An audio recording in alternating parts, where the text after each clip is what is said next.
Greetings friends, Dragon here once again. If it's your first time stumbling onto the channel, then do please consider clicking that red button. Getting very close to 1,000 subscribers on this, my version 2 of my channel after the first one was killed.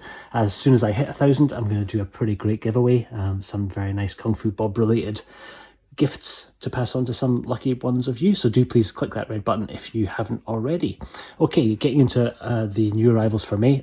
Last month was pretty crazy in terms of things that I had received. This month's a little bit quieter, so this won't take us anywhere near as long to get through, but let us take a little look and see what's been arriving. Okay, first off is the two that I'm probably most excited about for the month in terms of new releases, which is the two new 88 Films Shaw Brothers titles that have come out. Confusingly, numbers 33 and 35.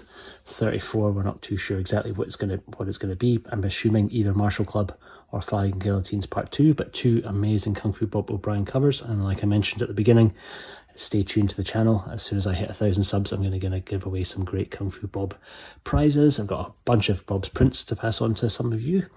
So yeah, stay tuned for that. But I will do separate unboxings for both of these. Human Lantern's an absolute classic, even if you're not a huge fan of the Shaw's horror type movies. This is much more of a martial arts horror than a straight horror, which some of the other ones in the 88 collection early on were just straight horror films. Black Magic 2 don't have a huge amount of martial arts in them. Human Lantern still does. Pretty great cast all round, starring Lo Lei. There's a wee small cameo by Lo Meng, and you also get the absolutely fantastic Chen Quan Tai. Pretty great movie. Really, really glorious Bob cover. And then the other one is Hero, not to be confused with Jet Li's Hero. This is Corey Yun's Hero, essentially a remake of Boxer from Shang-Tun from 1972, but starring Yun Bao, Yun Hua, and Takeshi Kaneshiro. Again, pretty glorious Kung Fu Bob O'Brien cover art on the slip. Next up is a second-hand purchase. I've been getting quite into Plain Archive recently, the Korean label. I do really, really nice editions of mostly Korean content, but a few Western movies in their collection too, and finding quite a few of them through eBay that people have got and never bothered opening. There's quite a few of their films a bit harder to get with the original slipcase. So this is the animated The King of Pigs. Pretty cool, still with its sticker intact. This from the creator of the Train to Busan. He was doing animated features before he started doing live action, actually. I think Seoul Station, the prequel to Train to Busan, was actually the thing he made first. He then kind of went on and made a live action, really essentially because the animation didn't do quite that well, but intrigued to kind of check out some of his earlier stuff, and I've heard very good things about The King of Pigs. Let me know if you've already seen it. But a pretty wonderful full slip. Very cool. Next up is a bit of an oddity, and this was a very cheap deal through eBay for 3 DVD collector's editions. These are not Blu-rays, but they're these strange format. I think they were originally Italian collector's editions that kind of came in this sort of long form, which looks a bit bizarre. So we have Tom Cruise's The Last Samurai, which is okay. It wasn't the main one that I got this for. I also have a sealed copy of V for Vendetta in the same format. Again, not what I got this for. The one that I actually bought the auction for was this. This is David Fincher's Zodiac. I'm a big David Fincher fan, and this is still the nicest version, packaging-wise, that I've seen of this movie. Obviously, kind of plays off the envelope that plays an important role in that film. The first time that the Zodiac writes to the newspaper, gives them the cipher code to try and work out. But very cool. I think that this is pretty similar to the front cover, though turned that way on one of the editions that you see kicking around, but as a sort of envelope-shaped box. This works really nicely, and for £7.50 for all 3, including shipping, I thought that was a bit of a bargain. So yeah, pretty cool. Another couple of second-hand purchases. So this is A Company Man and Confession of Murder. Confession of Murder by the same director who made The Villainess. Company Man, I'm not too sure who directed. I think it's Lim Sang-yoon. But both Well Go USA releases. Yeah, 2 pretty great movies. This one's slightly more action-based, this one more of a kind of murder mystery, but still really, really good, and both really well put together. Stoked to find them both at pretty reasonable prices. Back to 88, but one of their very early ones, in the pre-Kung Fu Bob days. This is when the Dude Designs was still doing their front covers, and Snake and Crane Arts in Shaolin, because it was very, very cheap. I got this for about a £5 through an Amazon deal, and just filling out the gaps of some of the earlier Jackies that I didn't have.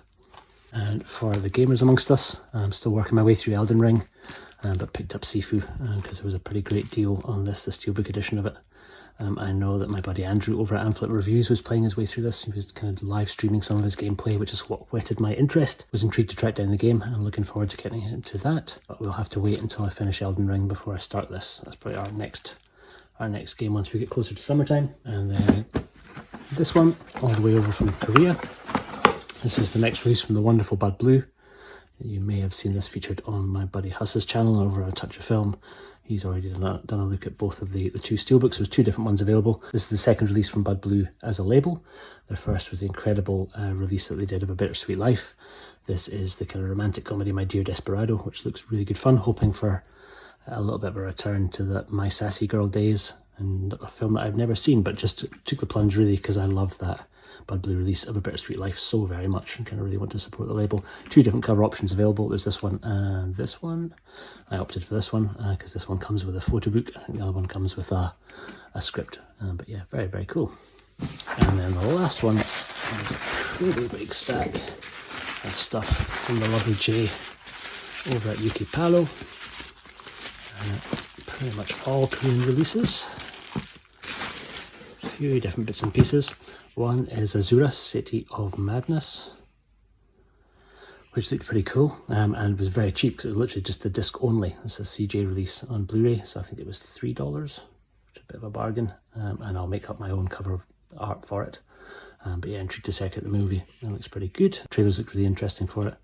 I think it'll sit alongside New World. It's kind of like good sort of Korean take on crime thrillers.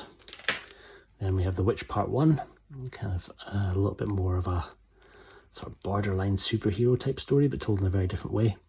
Pretty great. This is the re-released version with a slightly different slip. I think it's just a Warner Brothers outer slip. The original releases of this really, really hard to track down and are going for crazy money, but pretty good movie overall.